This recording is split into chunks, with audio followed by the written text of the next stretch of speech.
empezar a unir todo y no puedo unir todo lo que estudié hasta ahora. Ahí estoy complicándome con perfil del suelo, con procesos y con taxonomía. Tiene que Eh, despacito tratar de ir relacionando, por ejemplo, ver a ver en función de los órdenes de la taxonomía, cuáles son los que tienen preponderancia, por ejemplo, el factor formador, material original, en cuál es más importante el clima, en cuál es más importante el relieve, ¿sí? Por decirte algo, por ejemplo, ¿sí? ¿Cuáles son los horizontes diagnósticos que tienen? Por ejemplo, un vertisol se va a formar a partir de un material original arcilloso.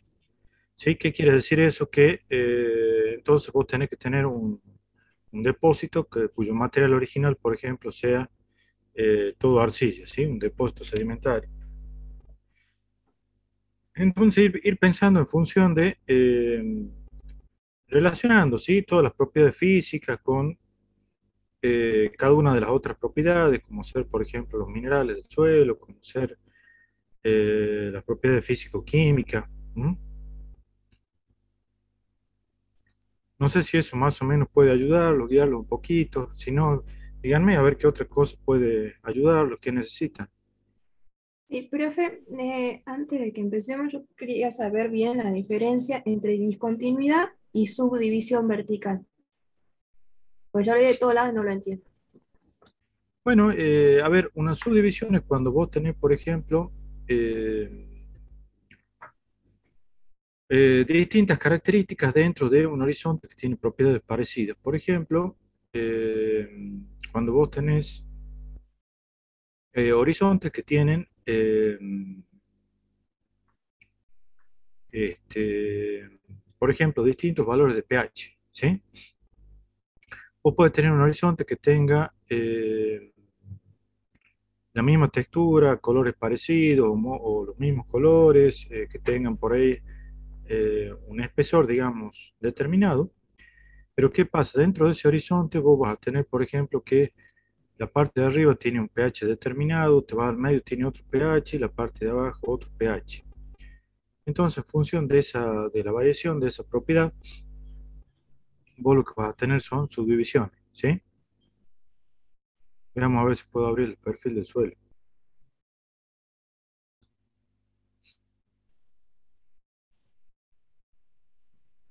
Entonces, eso es una subdivisión. Entonces, vos podés tener, por ejemplo, por decirte algo, un horizonte C1, C2, C3, ¿sí?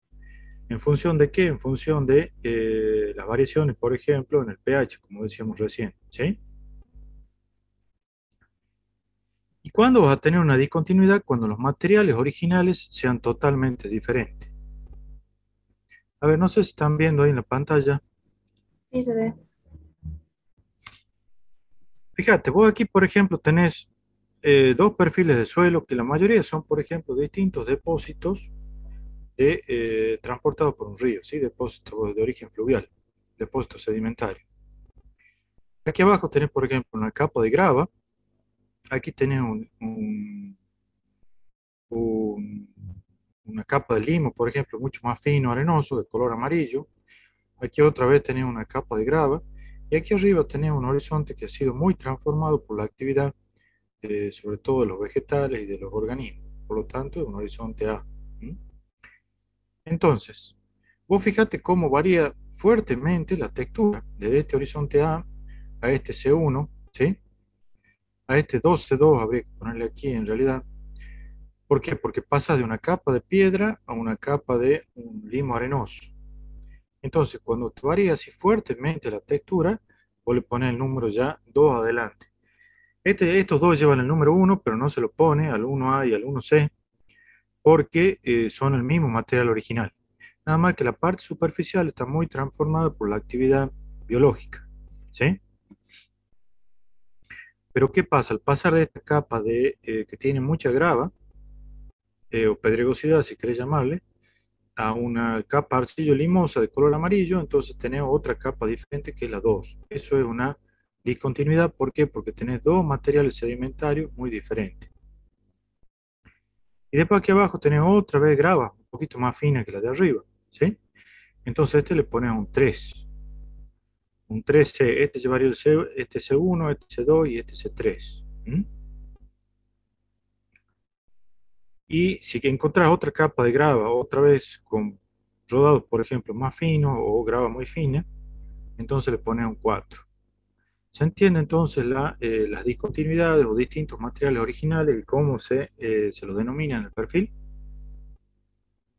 Sí, profe, yo tengo una consulta también de esto. Casi siempre los ejemplos los vemos respecto a la capa C, Bueno, también tanto pueden de haber la los... B. Por ejemplo, mira, aquí tenés una capa C arriba, que es un material original que es piedra. Por debajo tenés un horizonte que es 2AB, es un A enterrado. Entonces, ¿por qué un A? Porque tiene características de A, tiene estructura en bloque, tiene raíces que han quedado aquí, tiene, bueno, el color no es muy oscuro porque prácticamente no es un suelo que haya tenido mucha materia orgánica, pero reúne las características para ser un horizonte A. Ujú. Por lo tanto, vos le pones, si es un horizonte A que está enterrado, le pones el número 2. ¿Por qué? Porque la textura de este es muy diferente a la de arriba, ¿sí? Sí. Podría tener también horizontes B enterrados, por ejemplo. Aquí volvés a tener un 3C, ¿por qué? Porque este es un material original diferente a este que está arriba del horizonte A. Por ejemplo, aquí este ha sido depositada, esta grava de arriba ha sido depositada por un río, la que le sigue por debajo, el 2AB, es un depósito eólico, por ejemplo, ¿sí? Es un loess, y el que le sigue por debajo, el 3, es otra vez por un río, tiene bastante grava, grava fina sobre todo, y el que le sigue por debajo es una capa 4. ¿Por qué? Porque Ujú. es grava, pero tiene otra matriz de otra arcilla, una arcilla de color mucho más claro. Arcilla puede ser cablenita, por ejemplo. Pero si vos encontrás Bien, horizonte B, también podés ponerle el número 2 adelante, o el número 3 o el número 4 en función de los materiales originales. ¿Sí? Lo bien. más común es que sea el C, ¿por qué? Porque son capas, ¿sí? Depositadas por un río. Entonces, cuando no Claro. tienen desarrollo, vos los mencionás como capa C. 1C1, 2C2, 3C3 y así sucesivamente. ¿Mm? Está bien.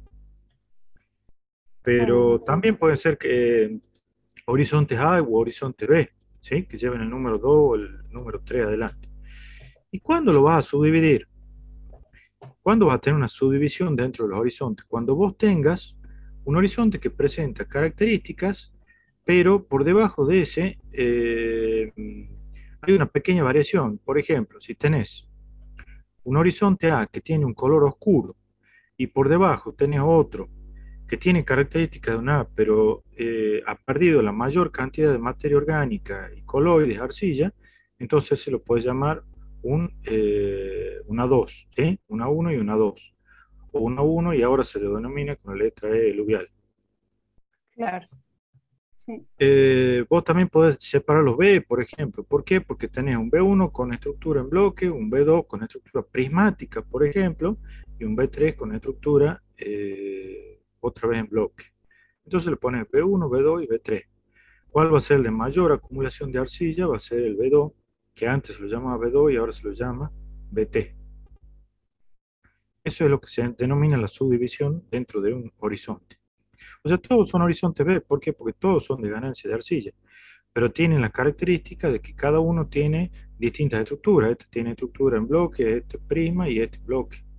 Puede ser a veces distintos A que tengan distintos colores, pueden ser distintas capas C que tengan distintos colores, u otra propiedad, por ejemplo, distintos pH, distintos, qué sé yo, alguna variación, que vos puedas decir, estas son capas C, pero son diferentes capas, ¿sí? Tienen alguna propiedad que les permite o que permite reconocer esa variación entre una y otra. Entonces le pones C1 y C2, por ejemplo. ¿Mm? O que uno tenga, por ejemplo, carbonatos, por ejemplo, el de arriba tenga carbonato, el de abajo no. ¿Qué quiere decir? Que se han depositado aquí en el horizonte C1 y no han pasado para el horizonte C2. Esa es la subdivisión entre horizontes.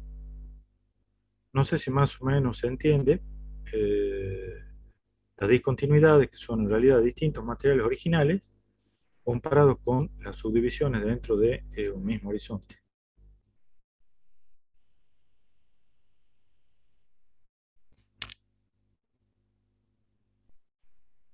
Sí, profe. Sí, ahora sí. Ahora Las sí, discontinuidades también pueden estar dadas a veces por, no tan solo por propiedades netas de cada uno de los horizontes, sino puede ser también, bueno, dentro de los materiales originales, variaciones, por ejemplo, en la mineralogía, ¿sí? A veces van a encontrar un horizonte arenoso que tenga mucho cuarzo, otro que tenga mucho feldespato, y bueno, y si no, pueden ser cualquiera de las otras propiedades del horizonte. ¿Mm?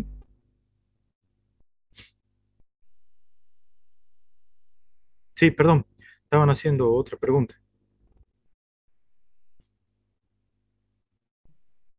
Profe, con respecto a la diferencia entre moteados y barnices. Son dos cosas muy diferentes. Los barnices se obtienen por el proceso que se llama de argiluviación, ¿sí? Que sería la pérdida en el horizonte superficial y ganancia en el horizonte subsuperficial. Entonces, ¿qué pasa? Los barnices van a ser simplemente depósitos de alguna sustancia, principalmente en las caras de los agregados, ¿sí? Los más comunes son los de arcilla, que dan lugar al proceso de argiluviación que ustedes veían. ¿Qué ocurre en la época entonces donde hay humedad en el suelo? Comienza a moverse el agua, perdón, las arcillas en forma de una dispersión coloidal por los poros, rellenan un poro y en el invierno cuando se seca ese poro queda depositada esa fina capa de arcilla sobre la superficie del poro. A lo largo de miles de años, decenas de miles o centenas de miles de años, ¿qué va a ocurrir? Todo el poro se va a terminar tapando con los barnices, ¿sí? Es lo más común, digamos, el barniz arcilloso. ¿Mm?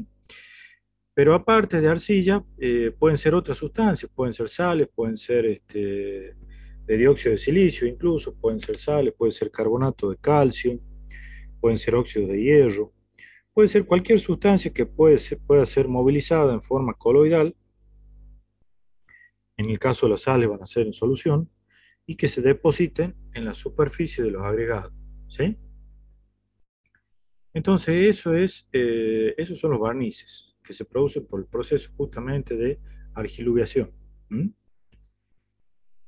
Y simplemente los moteados se van a dar por cuando ustedes tienen, por ejemplo, un nivel freático. ¿Qué ocurre cuando hay agua en el suelo? ¿Qué pasa, por ejemplo, con algunos elementos, con el hierro o con el manganeso? Con el hierro o el manganeso lo que ocurre es que se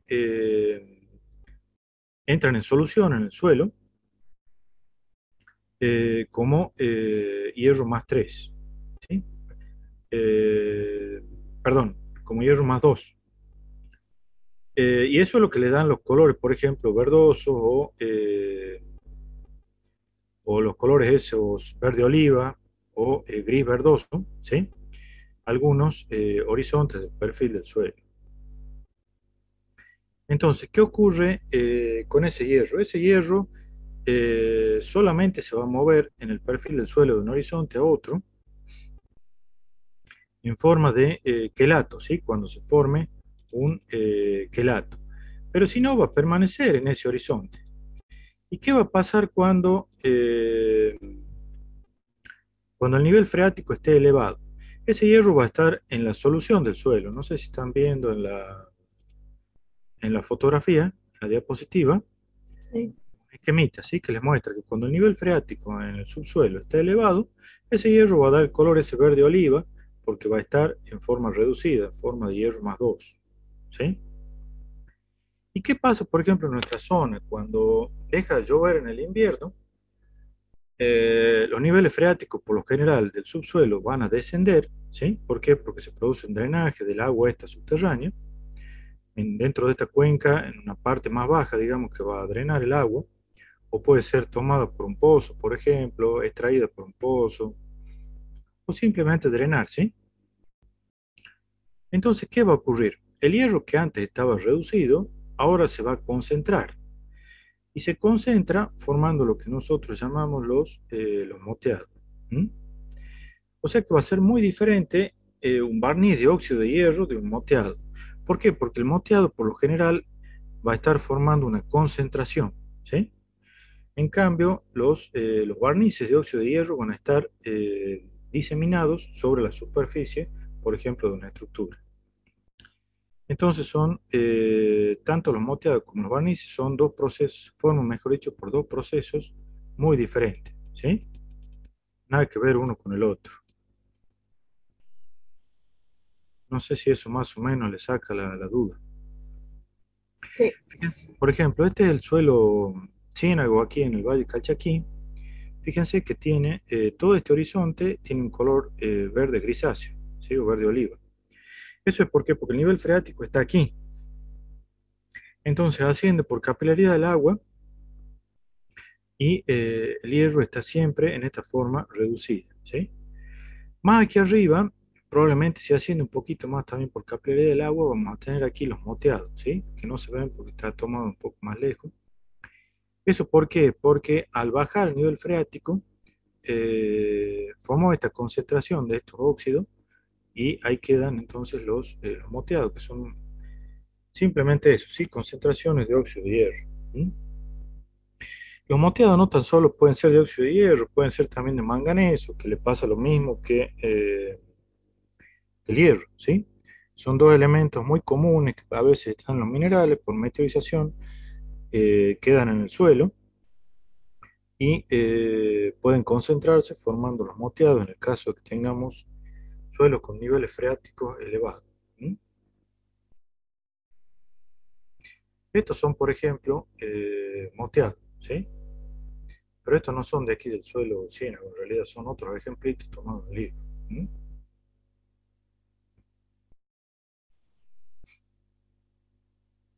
El suelo San Lorenzo tiene también los moteados estos en el horizonte A. ¿Por qué? Porque el horizonte, perdón, en el horizonte aluvial, porque el horizonte este BT es muy impermeable, o mejor dicho, tiene muy baja permeabilidad.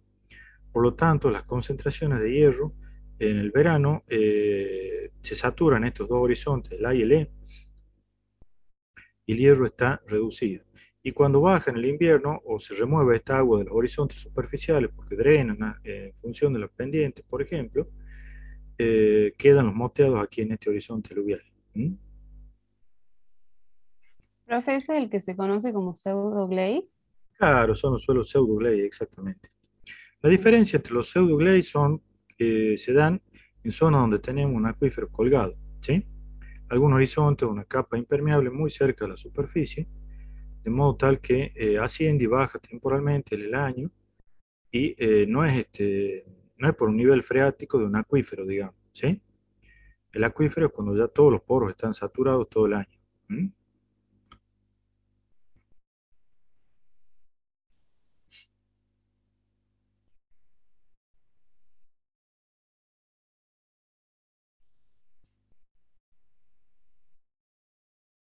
No sé si eso más o menos le saca la duda.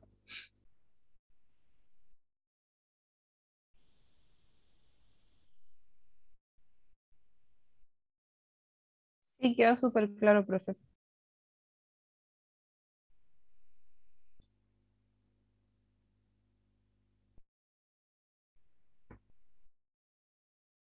Profe, yo no entiendo cartografía. ¿Qué es lo que no entienden de ese tema?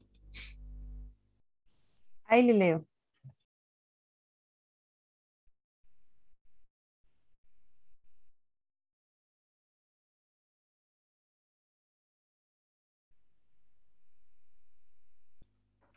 En realidad es simple, es el tema de las definiciones. La asociación del suelo, el complejo de suelos, la consociación, la fase. Como que me cuesta terminar de entender esa clasificación, digamos. Especialmente consociación y asociación, profe.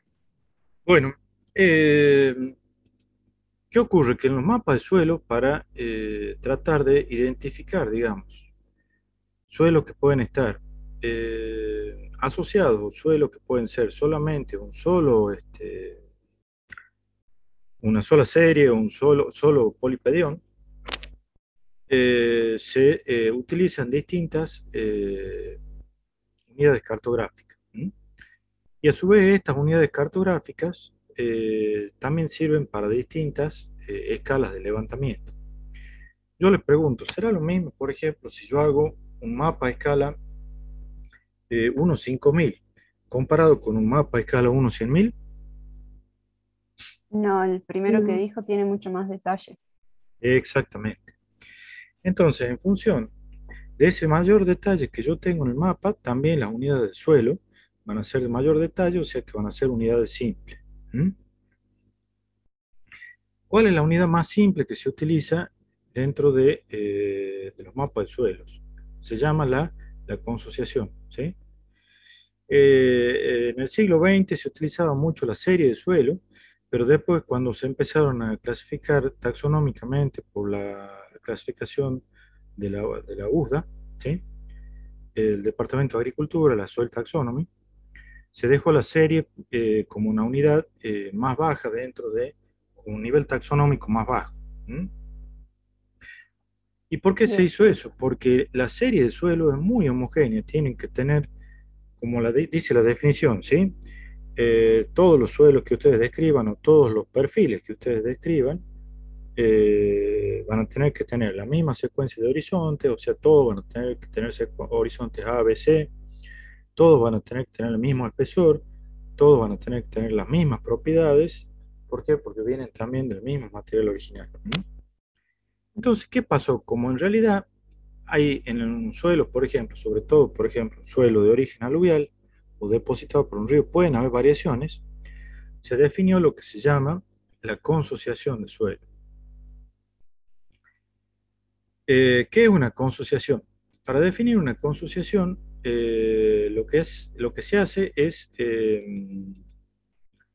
decir que si nosotros describimos, por ejemplo, 20 perfiles de suelos en 20 pozos, por lo menos 10 tienen que ser totalmente homogéneos, ¿sí? O es lo que antes se llamaba la serie de suelos. Y los otros restantes, los otros 10, pueden tener la variación de alguna propiedad, de modo que no sea o no modifique, digamos, el uso o manejo de ese suelo.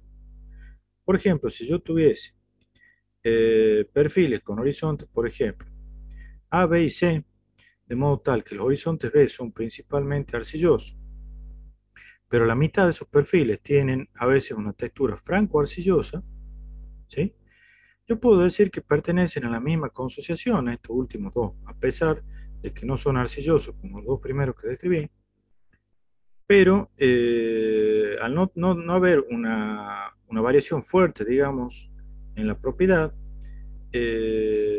puedo ponerlo dentro de la misma consociación.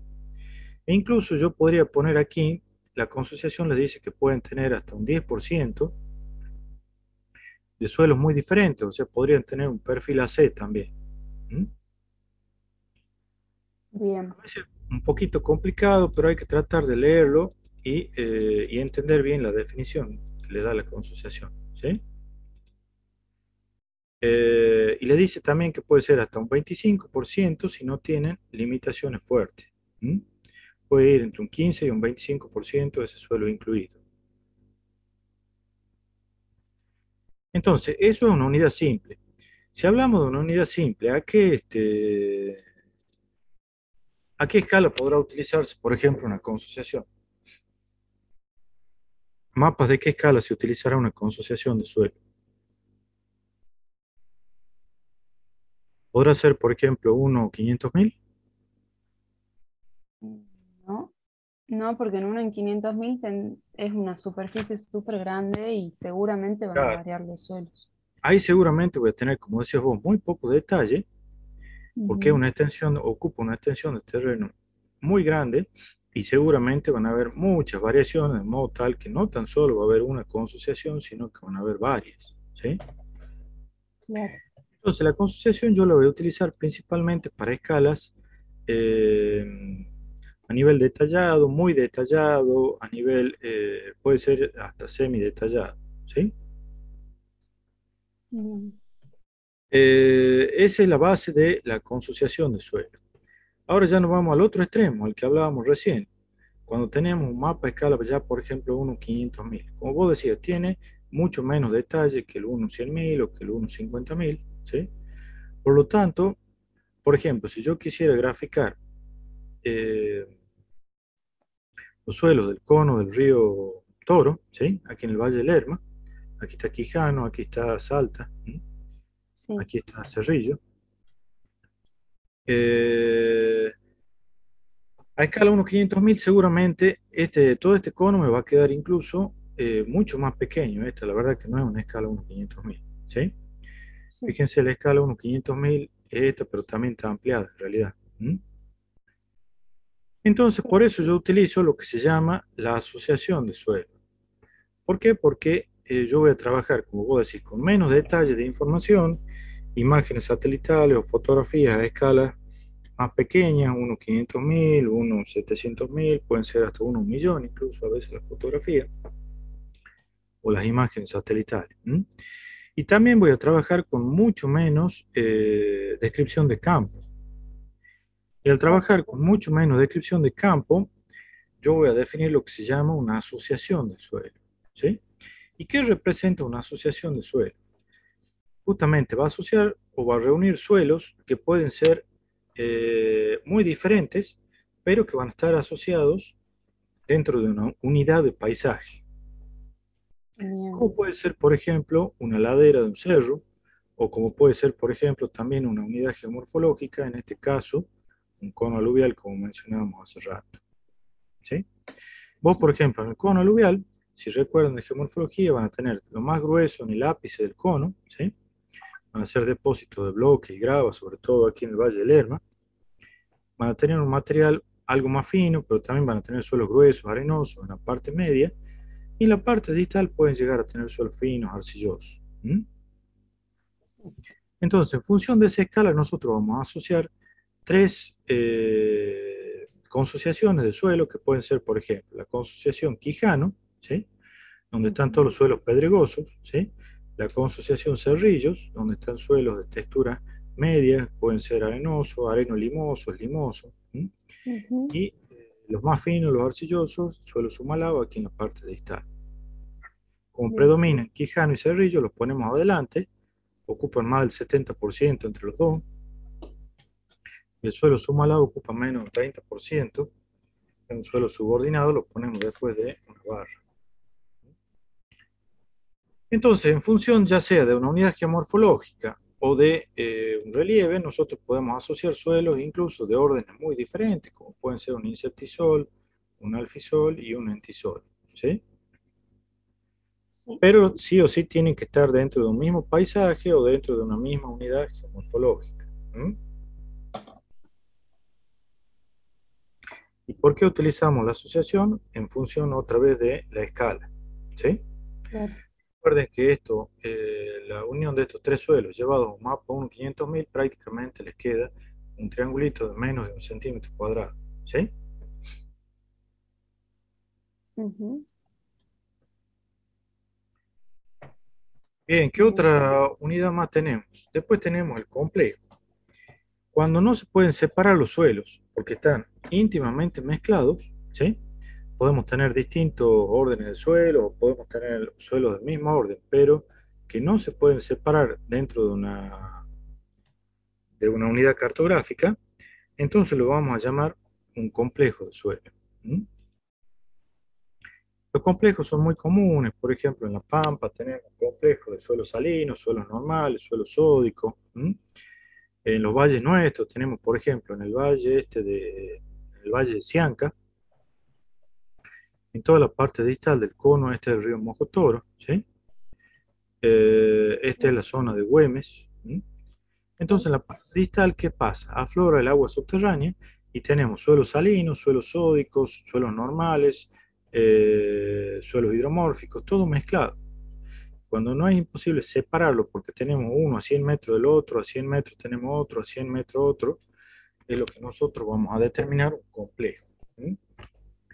Incluso trabajando a escalas detalladas, ustedes pueden trabajar a una escala, por ejemplo, unos 5.000, unos 2.500, y en una de esas tienen a 20 metros un suelo salino, y a otros 20 metros tienen un suelo sódico, y a otros 20 metros tienen un suelo hidromórfico.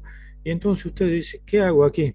No los puedo separar, entonces pongo todo eso, cada una de esas consociaciones, las meto todas dentro de un complejo de suelo. ¿Mm? Entonces, el complejo puede servir para distintas escalas. Eh, para escalas desde detalladas hasta semidetalle. ¿Mm? Bien.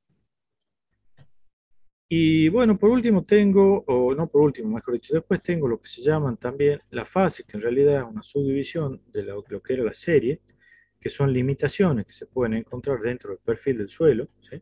Para uso, manejo y conservación de ese suelo. ¿Mm? Las fases en realidad son limitaciones. Si ustedes cuando vean la última bolilla de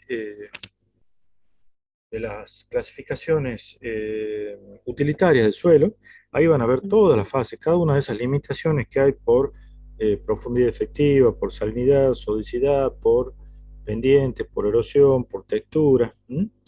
Cada uno de esos va a ser una limitación, entonces una fase del suelo.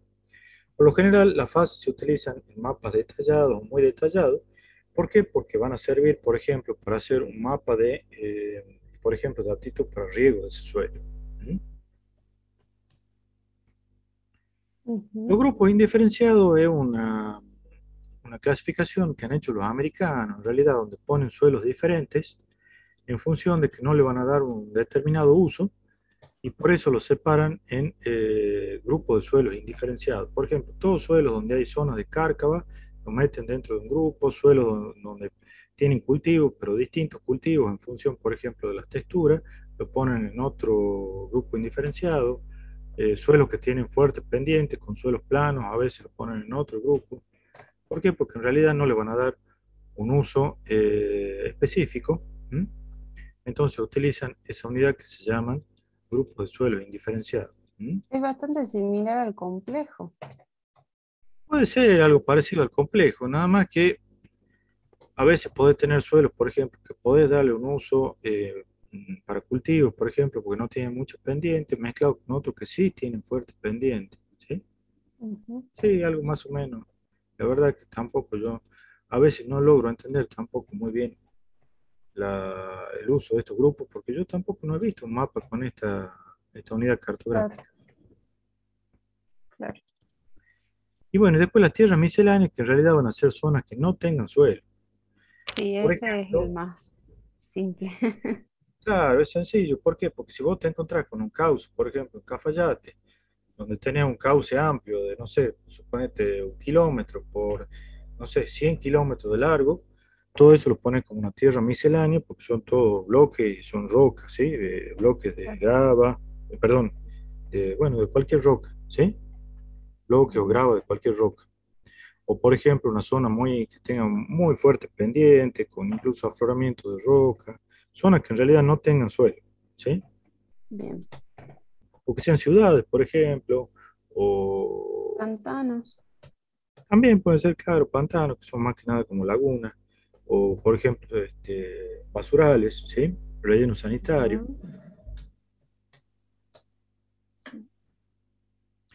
Dicen que queda 5 minutos, así que si se corta, yo voy a volver a entrar por el mismo link, ¿sí? Bueno, muchas gracias, profe, por explicarnos esto. Por favor.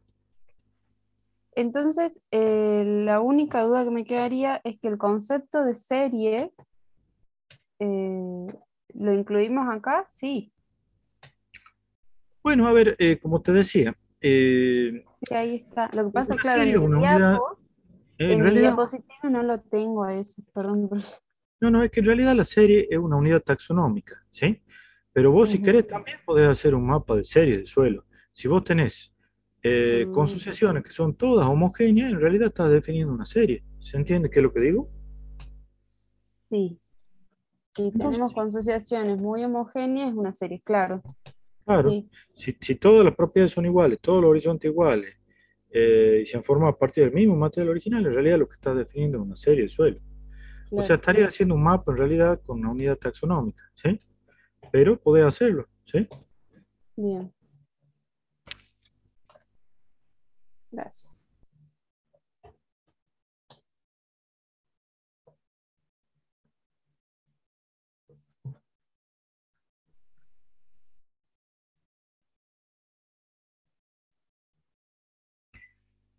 ¿Qué otro tema quieren ver?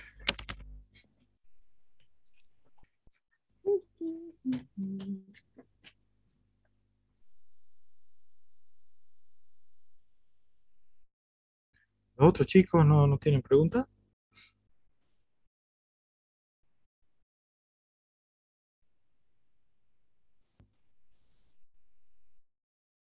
Profe, con respecto al final, cuando yo quise inscribirme en el CIU me salía el día 15, creo que es lunes, pero usted me dice que nos inscribamos para el 15, pero en realidad rendiríamos un viernes, ¿sería así? Eh, a ver, en realidad 15 sería martes. Yo lo tengo aquí en Ah, el Marta. almacén como martes. Sí, no, ustedes inscríbanse y rendimos el día 18, yo creo que va a ser el día viernes. ¿Cómo dice, profe? Que vamos a tomar el examen el día 18, que es un día viernes. ¿Es por la Bueno, mañana o por la tarde? Por la mañana, a las 9 de la mañana. Bien. ¿y va a ser escrito o va a ser oral al final, profe? Yo creo que va a ser escrito porque todos los otros chicos de manejo suelo rinden escrito, así que va a tener que ser escrito. Profe, ¿y es múltiple choice o es para desarrollar? Y puede ser cualquiera de los dos. Lo mismo, son preguntitas que tienen que contestar o elegir una respuesta. Haga múltiple choice, profe, para que lleven un lápiz borrado, ¿no? Bueno, ya vamos a ver entonces. ¿Cómo? Y vamos a ver, digo, la verdad es que todavía no lo hice, no hablé con la profesora. Ah, bueno, bueno. Em, profe, bueno, ya cuando, no sé si alguien más tiene otra consulta. A mí me quedan dos, pero ya de materia orgánica, que es la síntesis númica y la relación carbono-nitrógeno. Así que bueno, cuando volvamos a entrar, ahí le Dale. pregunto eso. ¿Qué es lo que quieren ver de materia orgánica? La síntesis númica y la relación carbono-nitrógeno. Lo que puede hacer, profe, es cortar la reunión y volver a entrar. Bueno,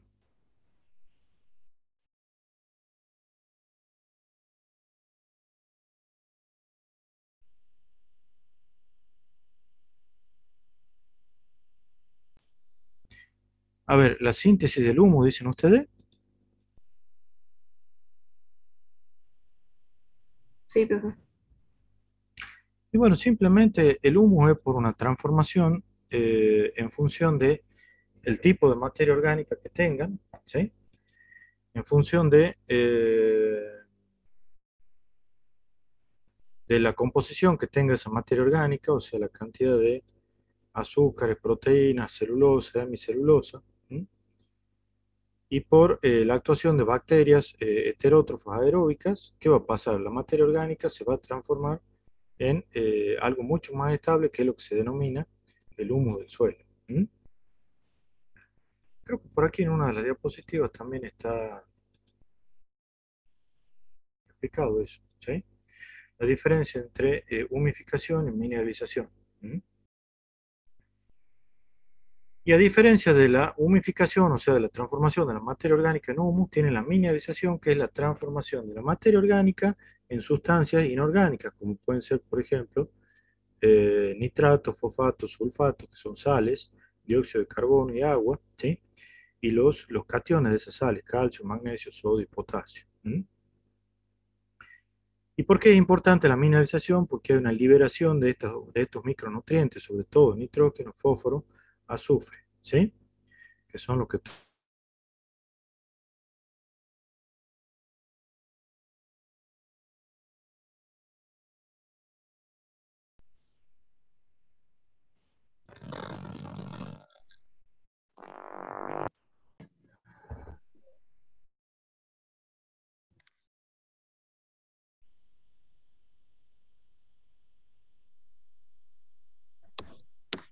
Bueno, no sé si pudieron entrar todos.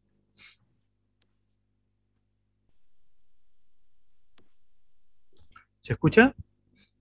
Yo escucho un ruido Sí, raro, profe, pero no sé si soy yo. yo escucho bien. ¿Ahí se escucha Tenemos, mejor o no? sí, Sí. Bueno, entonces estábamos viendo el proceso de humificación y la diferencia con la mineralización que nos daba como resultado la presencia de nutrientes, ¿sí? En el suelo para que puedan ser tomados por los vegetales. Aquí les describe un poquito cómo es el proceso, ¿sí? Primero hay una rotura de lo más difícil, que es la celulosa, después las proteínas, que son más fáciles de descomponer, ¿sí? Y la lignina, que también es bastante difícil, porque principalmente son las paredes de los vegetales. Y eso es el proceso de humificación. ¿Y qué otra cosa era? Ah, la relación carbono-nitrógeno. Sí, profe. Y bueno, ¿qué es la relación carbono-nitrógeno? ¿De dónde sacan ustedes los datos esos de carbono y de nitrógeno de un suelo? Planilla de laboratorio. Exactamente, del análisis de laboratorio. Bien. ¿Cómo hacen ustedes para obtener esos valores? Se van a al análisis o a la planilla de laboratorio. ¿Sí? Fíjense que,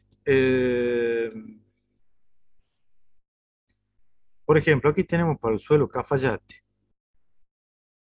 El suelo Cafayate, ustedes conocen, o por lo menos tienen idea de que es un suelo grueso, de textura arenosa. ¿Mm? Eh, y tiene, fíjense, de carbono orgánico, que es el dato que en realidad le da el análisis de laboratorio, tienen apenas un 0,3%. ¿Cómo harían para transformar este valor de carbono en materia orgánica? Si yo les pidiera, por ejemplo, ¿por qué tienen que multiplicar el valor de carbono orgánico? Claro, eso, por 1,7. Entonces eso le da el valor de materia orgánica, o el porcentaje de materia orgánica. ¿Mm? En realidad a nosotros lo que nos interesa es el porcentaje de nitrógeno y, perdón, el porcentaje de carbono, y el nitrógeno lo sacamos dividiendo la materia orgánica dividido en 5, o sea, dividimos 0,5 en 5 y nos da 0,12. Este es el valor del porcentaje de nitrógeno total en el suelo. Este nitrógeno total significa lo que está en forma mineralizada, pero mucho más va a estar en forma de nitrógeno, formando parte de todavía los residuos vegetales. Por lo tanto, por eso se lo llama nitrógeno total, porque representa todo el nitrógeno que hay en el suelo. Si nosotros quisiéramos sacar el valor de los nitratos, por ejemplo, el nitrógeno que va a estar disponible para los vegetales, ¿cuánto sería?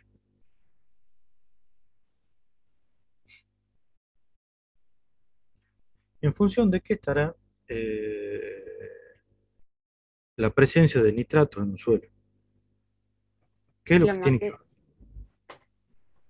los microorganismos. Sí, la actividad de microorganismos, pero también, por ejemplo, de la humedad del suelo, y también de la presencia de aire, ¿sí?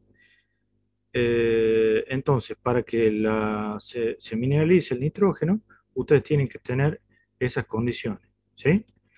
Presencia, por ejemplo, de un 50% de los poros con agua, y también presencia de las bacterias, ¿sí? Bien, entonces, ¿cómo vamos a hacer nosotros para determinar el porcentaje de nitratos? Simplemente va a ser entre un 1 y un 3% del nitrógeno total, ¿sí? Entonces se saca en función de la temperatura que haya, en función de la humedad que tenga el suelo, se saca entre un 1 y un 3%. Por ejemplo, para Cafayate seguramente va a ser eh, un 3% o no, menos, o sea, en realidad un 2%, un 1%. ¿Por qué? Porque las condiciones son muy extremas, hay mucho calor, ¿sí? Es muy caliente el suelo, poca humedad, entonces las condiciones de mineralización van a ser mucho menores. Bien, Una vez que tenemos entonces los valores de carbono y de nitrógeno, nosotros podemos sacar la relación carbono-nitrógeno. ¿Por qué les interesa? Sobre todo a los que hacen cultivo, o pastura o silvicultura, esta relación carbono-nitrógeno. Porque en función de esta relación carbono-nitrógeno, nosotros podemos saber cuál va a ser el estado de los nutrientes que hay en ese suelo, qué cantidad de nitrógeno vamos a tener. ¿Sí? Ustedes tienen, en realidad, aparte de esta relación carbono-nitrógeno, de este análisis del laboratorio del suelo Cafayate, podrían también tener otras relaciones carbono-nitrógeno de simplemente los residuos vegetales. ¿Sí? Que va a ser otra cosa muy diferente. Fíjense, en esta diapositiva ustedes tienen una relación carbono-nitrógeno de residuos vegetales, por ejemplo, acerrín de árbol, trigo, alfalfa, alfalfa madura, alfalfa joven, ¿sí? Todos estos son en realidad residuos vegetales, ¿sí? También tenemos la relación carbono-nitrógeno en microorganismos, como pueden ser bacterias u hongos, y también tenemos la relación carbono-nitrógeno del suelo, ¿sí? Entonces, lo que nosotros hemos visto recién en el análisis de laboratorio es la relación carbono-nitrógeno de esa muestra de suelo que nosotros hemos llevado al laboratorio. O sea que vamos a interpretar algunos de estos valores. ¿Mm? ¿Se entiende lo que estamos hablando? Sí. Bien. Y ustedes tienen una tablita que les va a indicar, en función de esos valores que ustedes tienen para cada uno de los horizontes de ese suelo, ¿sí? ¿Cómo va a ser el estado de esa relación carbono-nitrógeno y si es que se está mineralizando o si es que se está conservando el nitrógeno en ese suelo? Estaba buscando la tablita, pero no la veo aquí en esta diapositiva. Bueno, fíjense que ustedes tienen en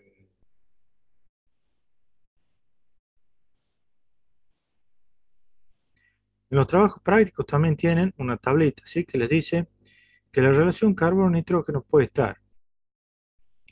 estar en equilibrio cuando esté entre 8 y 12. ¿Qué quiere decir que esté en equilibrio? ¿Sí? Que ese humus del suelo no se está ni mineralizando, ni tampoco se está depositando o se está agregando humus al suelo. ¿Mm? Si es menor a 8, quiere decir que en realidad hay una transformación de este humus en sustancias minerales, como pueden ser, por ejemplo, nitratos, dióxido de carbono, agua. ¿Mm? En realidad, parte de este humus se tiene que transformar en nitrato, ¿para qué? Para que pueda ser tomado por los vegetales.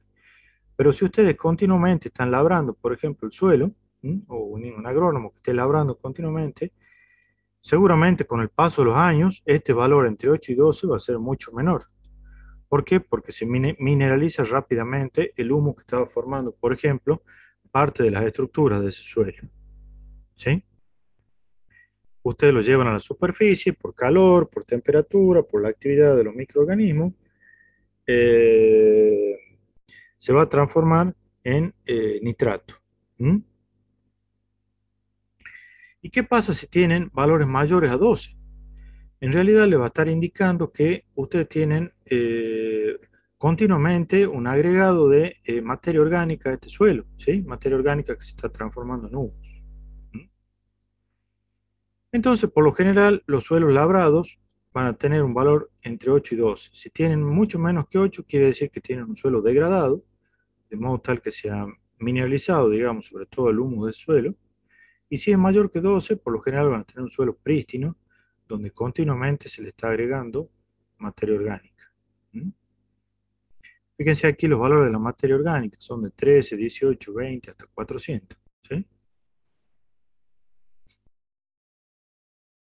No sé si eso más o menos les aclara un poquito eh, la, Sí, profe. ¿Qué es la relación carbono-nitrógeno y cuál es la importancia?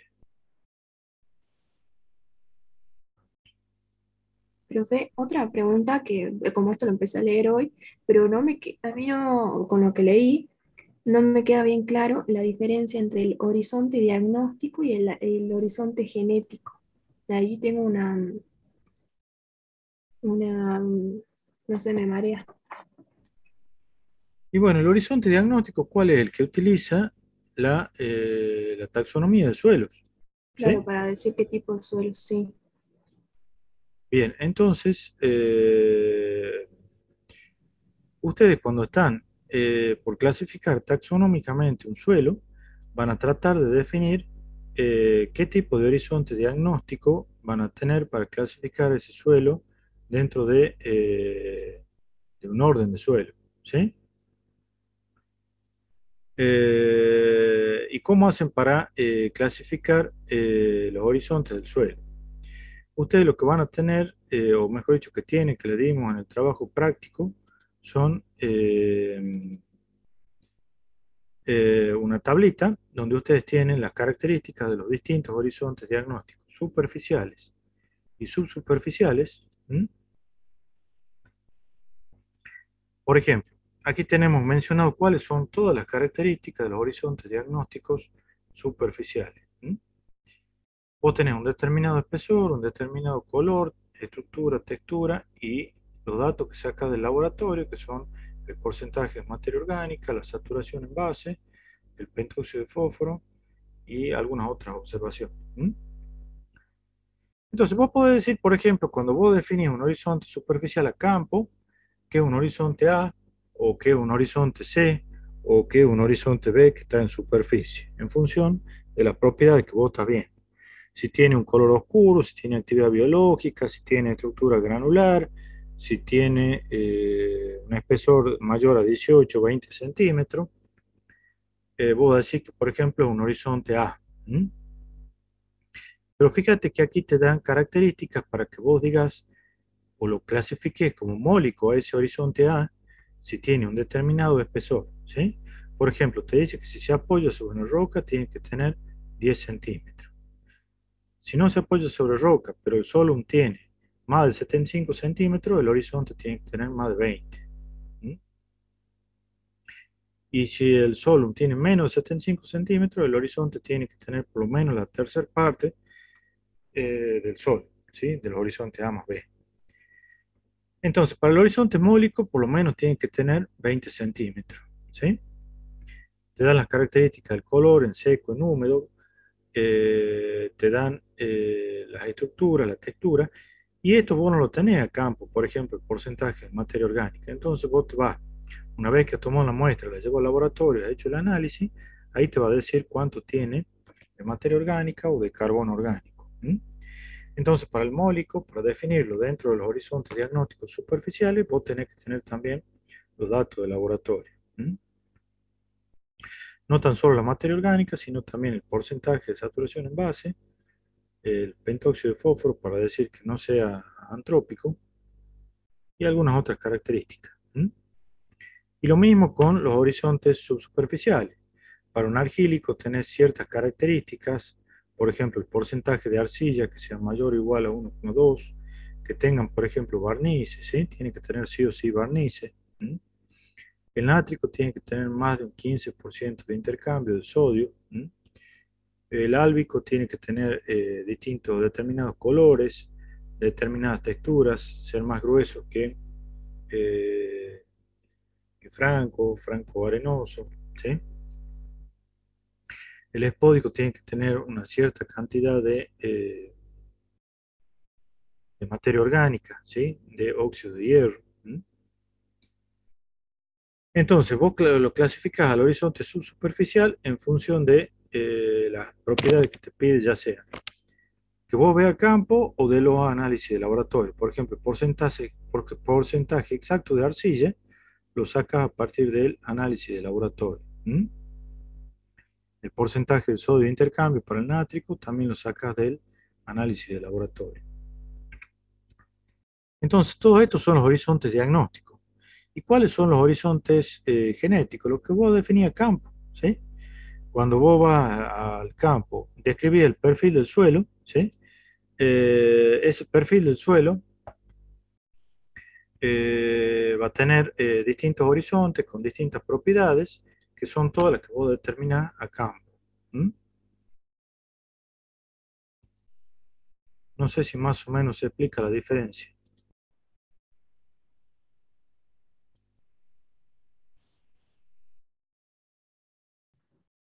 Sí, profe, más o menos yo lo tendría que volver a leer y ahí interpretarlo con lo que usted me dijo. Fíjate Profe, que los usted... horizontes, ¿cómo? No, no, no, sí, dígame, no, dígame. Los horizontes genéticos son los que vos definís a campo, nada más, sin análisis de laboratorio. Y los Ah, horizontes bien. diagnósticos, para eso sí o sí tenés que tener los datos de laboratorio. Vos clasificás los genéticos dentro de uno de los diagnósticos cuando vos tenés los análisis de laboratorio. Bueno. Profe, le iba a pedir un favor, no sé si usted tiene un drive con esta diapositiva, porque yo hay muchos gráficos de los que vimos primero, especialmente los suelos los tengo en blanco y negro y es como un manchón. Entonces por ahí me sirve también verlo a color. Bueno, mandame un correo electrónico y decime qué diapositiva necesitas. Bueno, ¿Sí?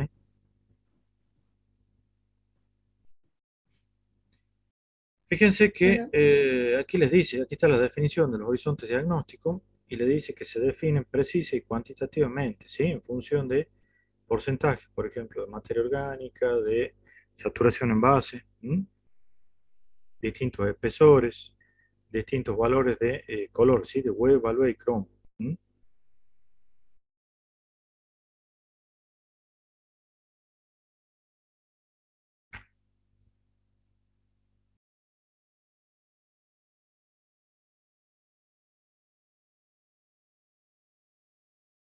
Profe, acá relacionado con la materia orgánica y la biota, hay una diapositiva cuando estamos hablando de suelos con un humus muy ácido porque tenemos bosques de pinos, que dice que las raíces de estos pinos llevan a superficie menos calcio, magnesio y potasio de los minerales meteorizados en profundidad en el perfil, y que las bases se pierden por lixiviado. Yo quería saber por qué, digamos, son las raíces las que llevan menos. ¿De dónde lo sacan si no? No es que se ver menos, sino que ¿cuáles son los suelos más ácidos? Van a ser, por ejemplo, los de los espodosoles, Los ¿sí? Los que podosoles, tengan sí, los humus tipo MOR, ¿sí? sí, El humus tipo MOR va a estar principalmente en superficie, ¿sí? sí. Eh, las raíces, por ejemplo, van a ser raíces de pino que no van a llevar muchos nutrientes arriba y justamente van a dejar estos residuos que le da este humus ácido. Y a su vez, este humus ácido lo que hace es meteorizar con mucha fuerza los minerales que pudieran haber en los horizontes superficiales. Por Ah, ejemplo, si tienen feldespatos de calcio y magnesio, o perdón, de calcio y sodio, van a liberar calcio y sodio. Si tienen, por ejemplo, piroxenos, que son de hierro, manganeso, también pueden tener me calcio y sodio, sirve. lo van a Sí, meteorizar. Y entonces, ¿qué va a pasar? Se van a formar los quelatos que van a migrar hacia los horizontes B húmico férrico, ¿sí? Por ejemplo, con el hierro, con el magnesio. ¿M? ¿Y qué va a pasar? Los horizontes superficiales van a quedar empobrecidos en eso. Lo mismo con el calcio. Si hay muchos ácidos fuertes aquí en superficie, van a ser lavados hacia profundidad. Por ejemplo, el calcio, el sodio. ¿M? Entonces, ¿qué pasa? Los pinos no van a poder extraer, sobre todo los horizontes superficiales, esos elementos para que queden dentro del humus superficial. ¿Sí? sí. Está muy relacionado con el clima y con el tipo de materia orgánica muy ácida que ayudan mucho a la meteorización de esos minerales, por lo tanto a la liberación de los elementos y por lo tanto a la migración hacia horizontes más profundos y en ese sentido los horizontes superficiales al quedar desprovistos de esos elementos no lo van a poder tomar para que vuelvan a la superficie. No sé si se entiende. Sí. Sí, profe.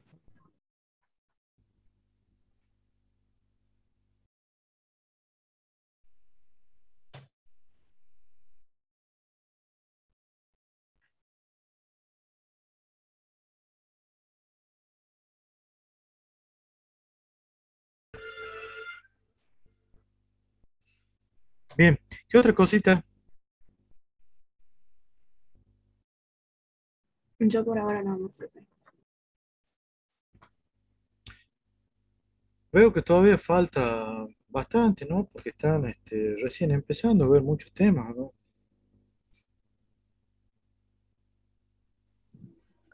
Profe, ¿Sí? eh, buenas, quería una consultita tenía yo para Sí, hacerle.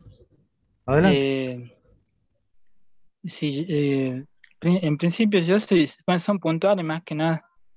Si yo quiero saber un suelo salino, eh, cómo diferenciar un suelo salino, se lo hace con la conductividad eléctrica que es de mayor a 4 mol sobre centímetro, No o es mol, también milimol por centímetro. mi- milimol por centímetro.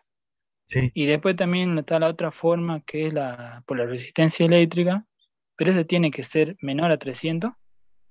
claro, menor a 300 ohm por centímetro. Ah, bien, bien, esa era. Y después también tengo otra duda, es si la sales y los álcalis también es lo mismo. O sea, yo lo que busqué información es que el álcali se considera también como una sal soluble. O sea, podríamos decir que el álcali y la sal son lo mismo. En realidad, uno lo llama suelo alcalino cuando tiene una alta concentración de sodio, un porcentaje de sodio de intercambio mayor al 15%. ¿Y qué es lo que Sí, produce el sodio? Produce hidrólisis, rompe la molécula de agua, forma hidróxido de sodio.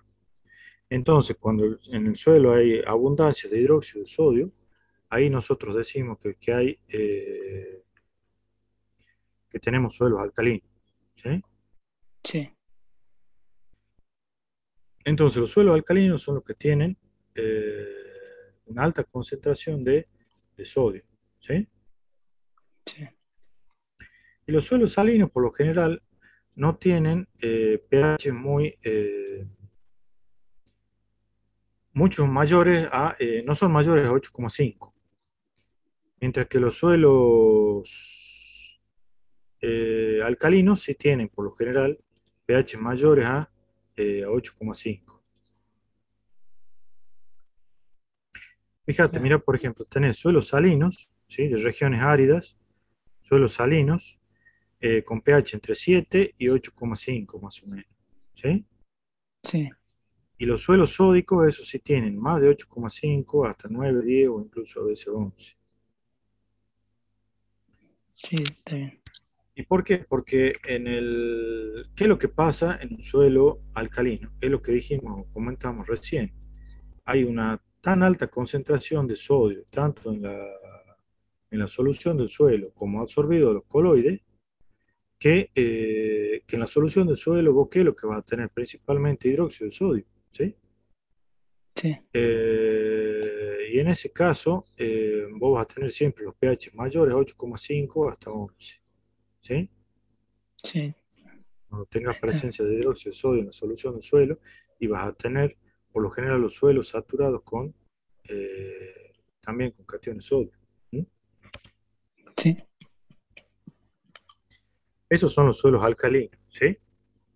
sí, Mientras que los suelos salinos no, puede tener, por ejemplo, un suelo salino que tenga mucho calcio, se puede formar hidróxido de calcio en la solución, pero los pH siempre van a ser menores a 8,5. claro. No sé si eso te sirve o no, no sé cuál era en realidad la duda principal tuya, la Sí, diferencia entre los salinos y alcalinos. entre, si no, si era lo mismo de decir sale o álcalis. No, no, son dos cosas Eh, diferentes. Son cosas diferentes. Claro, claro. Bien, Fíjate, mira, Aquí tenés los datos de los cationes de intercambio para un suelo Sí. salino y para un suelo alcalino, ¿sí? Ah, bien. ¿Cuál es alcalino? A ver, perdón. Este es alcalino. Este ya tiene 15%. Y en cambio este es salino, ¿sí? Sí. Fíjate que este tiene un 15% de sodio de intercambio, mientras que este tiene mucho menos. Y tiene mucho más concentración de sales, ¿sí? Claro. Sobre todo sales de calcio, ¿sí? Bien. Se lo puede, digamos, encontrar ahí más que nada en los molisoles, digamos, eh, los suelos Pueden haber salinos. molisoles que tengan horizonte salino. En la pampa húmeda son comunes molisoles, alfisoles, pero pueden haber también entisoles. Aquí en nuestra zona tenemos muchos entisoles que son salinos también. Salinos, incluso Bien, muchos sódicos también. bien, Nada más que en la pampa son muy comunes, como vos decís, los molisoles, por ejemplo, con horizontes B sódico, nátrico, o alfisoles con horizontes nátricos, ¿sí? claro, claro, Cosa que nosotros es más difícil encontrar eso aquí en Salta por el clima, por todos los factores formadores, ¿sí? Vas a encontrar en una de esas entisoles que sean sódicos. claro, sí, bien. También tenía una duda si el grano de limo hace referencia a la limolita o es una fracción Es un del tamaño de suelo. partícula, Ah, es la un tamaño fracción de del suelo, partícula. sí, Claro, es parte de la granulometría del suelo, ¿sí? Cuando ustedes definen la textura del suelo, antes de hacer la textura, ustedes clasifican granulométricamente las partículas que tienen en el suelo. Dentro de esa clasificación granulométrica, ustedes tienen que un suelo puede estar constituido por arena, limo y arcilla principalmente. Nuestros suelos también tienen mucha grava. sí, eh, Pero en general todos los suelos finos, por ejemplo, de la Pampa, no tienen grava, ¿sí? Los suelos nuestros sí, porque son prácticamente depósitos aluviales. ¿M? claro, Pero los suelos de la Pampa, por ejemplo, tienen arena, limo y arcilla, ¿sí? Entonces sí, consideran al limo como una partícula entre 0,02 y 0,05, ¿sí? sí, 0,002 y 0,5, perdón, claro, eso sería. milímetros. ¿M? Sí, sí. O sea que el limo en realidad es un tamaño de partícula. Y la composición mineral del limo puede ser cualquiera, ¿sí? Bien, Yo sí. les pregunto, por ejemplo, ¿cuál es la composición mineral de la arcilla? ¿Qué me contestarían ustedes? ¿Puedes repetir la pregunta, profe? ¿Cuál es la composición mineral de la arcilla? Puede ser cualquier elemento, excepto el cuarzo, porque el cuarzo como que es el que domina más en la arena. Pero En realidad después también sí, puede ser cualquiera, e Mm, incluso pueden ser partículas del tamaño de arcilla que sean pequeños cristales de cuarzo. Pero claro, ¿cuáles van a ser los más comunes? A ver, si yo les digo arcilla, ¿cuáles serán los minerales más comunes ahí dentro de la mica, arcilla? la mm, muscovita y la biotita. claro, Estos son minerales primarios que pueden estar dentro del tamaño de arcilla, pero en realidad la arcilla van a tener los minerales de arcilla, pueden, mormollonita, hilita, caulenita, todos los minerales arcillosos. Ah, sí, Yo sí, iba a sí. claro. decir eso, pero pensé que era la... Perdón, perdón. Entendí para otro lado la Yo pregunta. también entendí igual que vos, Abu. No, pero a ver, yo les pregunté cuáles pueden ser los minerales dentro del tamaño arcilla. Claro. ¿No, no se Claro. entiende la pregunta? Bueno, Eh, po- por yo ahí, profe, interpreté que era de qué minerales primarios se puede obtener la arcilla, digamos, eso lo entendí yo. Bueno, pueden también, como dicen ustedes, haber presente otros minerales primarios, pero ¿cuáles van a ser los más comunes? Los minerales secundarios arcillosos. Sí, la claro, murmurillonita, la vermiculita, hilita, caulinita. caolinita, clorita, sí. Sí, sí, sí.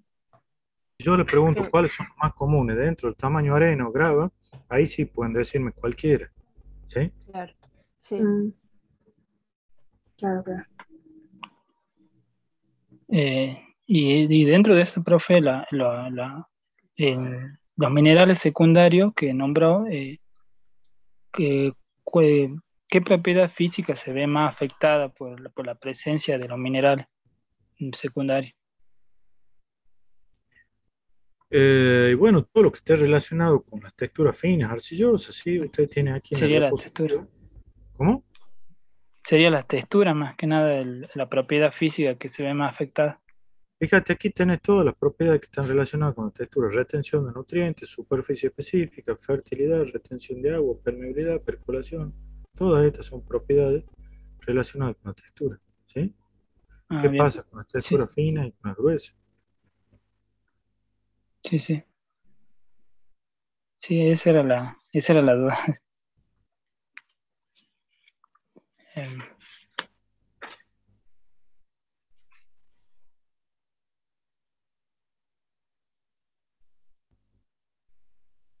Em, también tenía una duda de eso, de qué característica era importante para distinguir entre una estructura granular y una estructura en bloque. ¿Sería por la forma? Más que la forma, en realidad es el tamaño. ¿Por qué? Porque las Tamaño. estructuras granulares son mucho más pequeñas comparadas con las estructuras de bloque, ¿sí? Claro. Fíjate, mira, aquí tenés, no sé si están viendo en la pantalla la clasificación de estructura. Sí, sí. Fíjate que las estructuras en bloques van entre 5 milímetros y 50 milímetros, o sea, 5 centímetros. Mientras que las estructuras granulares van entre 1 a 10 milímetros. Claro, claro. Está bien. Sí, Fíjate que em, unos son más que nada bloques o algo parecido al bloque y los otros son en realidad esferoides. En realidad todos son esferoides, ¿sí? Los dos. claro. Eh, y también hay que no tienen poros, sería también que, o sea, lo granular sería que estamos relativamente dice que no tienen poros. No, al revés, Sería tiene otro. más poro. No, no, Claro, no, ahí está confundido. Al revés, la granular tiene mucho más poro. claro. No, pero ¿Ah? en la diapositiva dice ahí agregados que relativamente no porosos, dice. También había leído yo. No puede Está ser bien. eso. Ah, bueno. No, Ahí no, en el pero cuadrito tampoco. que pasa. ¿Cuál es este? No, en el anterior, ese que recién mostró, en ese. Ahí dice en granular, dice agregados relativamente no poroso, dice. No, esto lo que te está diciendo es que tiene menos poro que la migajosa. Ah, Pero en realidad no es claro, que no tenga. Con claro. relación a la migajosa, tiene menos. Ah, bien, Ah, esto está mal. Como vos decís, vos, no, no es que no sea poroso, sino que tiene menos. claro, claro, menos poroso. Sí, sí.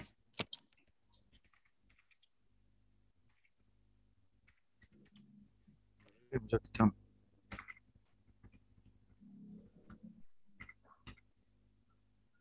Sí, ahí está bien. Ahí ya se entiende bien.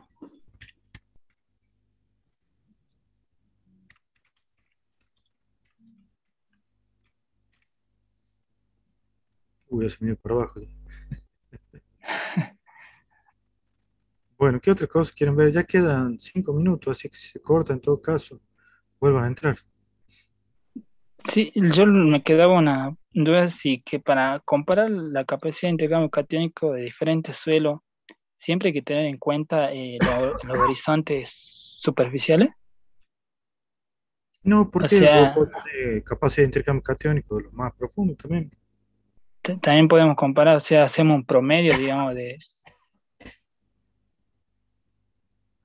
¿En qué sentido querés compararlo? No comprendo bien.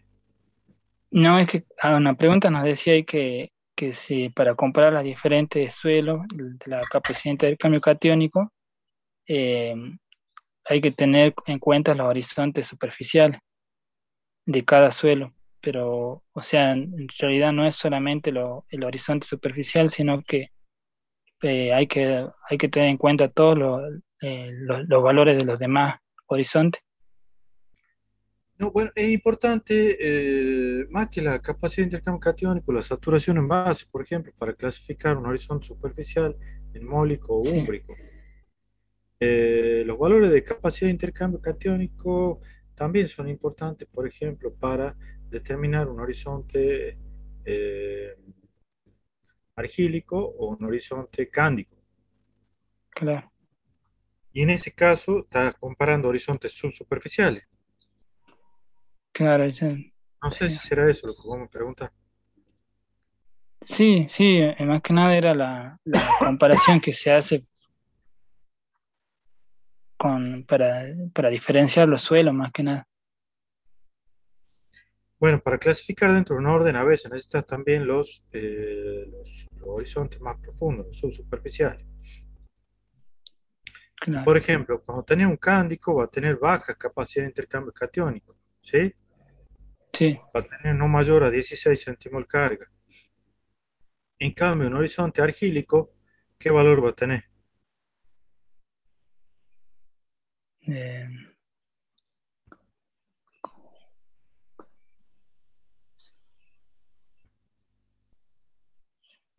¿Será tan baja como 15 centimol carga o será mayor o menor? Si es argílico es mayor. Claro, si tenés un argílico, once, tenés arcilla monzonita. Por lo tanto, seguramente sí, la capacidad de intercambio catiónico va a ser mucho mayor de 16 centimol carga. ¿Se entiende de qué estamos hablando o no? sí, sí, sí, sí, sí, Sí, sí, se entiendo, profe. entiende. Mira, fíjate, por ejemplo, vos tenés, hace rato estábamos comparando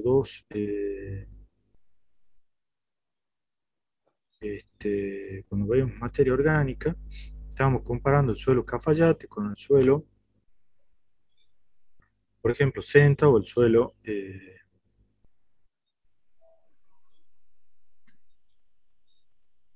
o otro suelo, por ejemplo, este Cafayate tiene muy poquita materia orgánica y ¿qué es lo que estamos viendo nosotros? La capacidad de intercambio catiónico es baja. ¿Por qué? Porque en Claro, realidad la capacidad de intercambio catiónico está en función de la cantidad de arcilla que tenga y en este caso, como no tiene arcilla, tiene poca materia orgánica.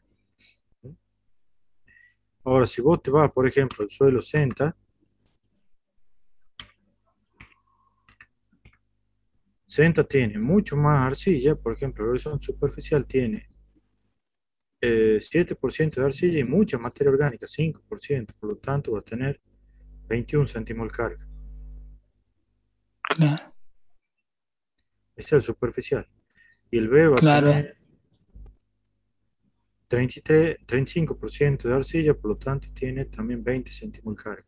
No tiene la materia orgánica, ¿sí? Pero sí sí, tiene mucha arcilla, ¿sí? Mucho más que el superficial. sí, Y esta es arcilla marmorillonita por la zona donde se formaba este suelo.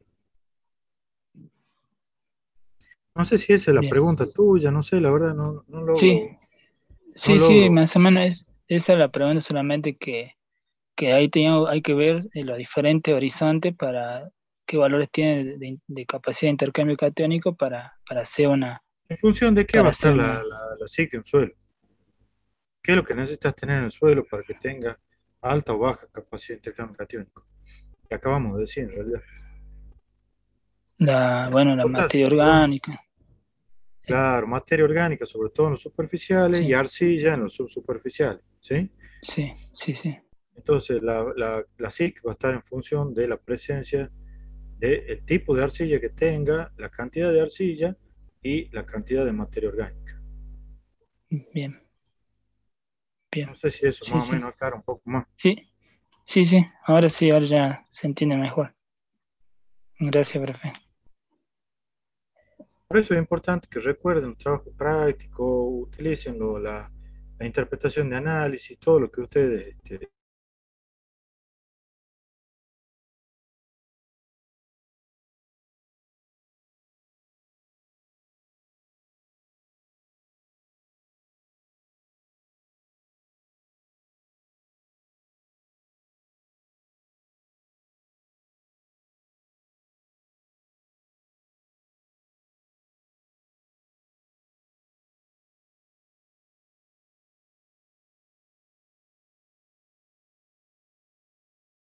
básica dentro de todo. ¿Sí? Yo pensaba que ya más o menos tenían avanzado el estudio.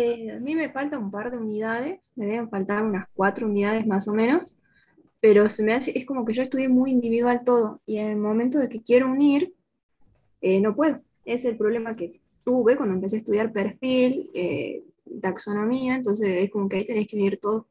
Entonces ya me voy a poner a ver este fin de semana bien, es repasar todo de nuevo. Sí, porque en realidad todo está muy, muy relacionado, todos los temas Sí, tienen una relación muy, muy importante, ¿sí? Sí, cuando ustedes quieran, mándenme un correo y quedamos de acuerdo, ¿sí? Para dar una consulta. Bueno, perfecto. Está. bueno, profe. Chao. Gracias. Chau, No, por Gracias. chau. nada, por favor. Gracias, profe. Hasta luego. Hasta luego.